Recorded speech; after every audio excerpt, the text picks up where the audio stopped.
Friends, మీకు ఈ video నచ్చితే లైక్ చేయండి, సబ్స్క్రైబ్ చేయండి. కార్తీక్ స్వప్న వాళ్ళ ఇంట్లో ఉన్న వాళ్ళందరికీ బట్టలు తెస్తూ ఉంటారు.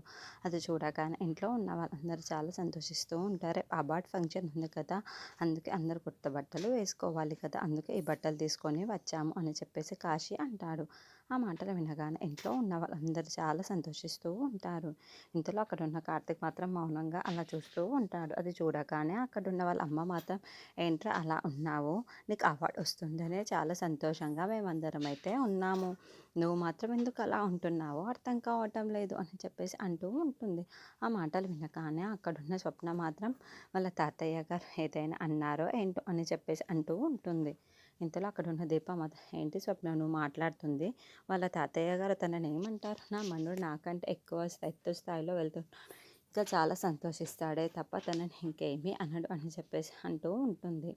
ఇంతలో అక్కడ ఉన్న కార్తీక్ మాత్రం జోష్న అన్నదానికి మనం ఆ ఫంక్షన్కి వెళ్తలేమని వీళ్ళకి ఎలా చెప్పాలో ఏంటో నాకు అర్థం కావటం లేదు అని చెప్పేసి కార్తీక్ అనుకుంటూ ఉంటాడు.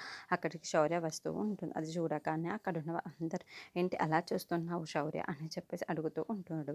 ఇంతలో అక్కడున్న కాశీ మాత్రం, నేను నీతో మాట్లాడను అని చెప్పేసి అంటూ ఉంటుంది. ఇంతలో అక్కడున్న స్వప్నని చూసి కూడా, నేను నీతో కూడా మాట్లాడను అని చెప్పేసి శౌర్య అంటూ ఉంటుంది.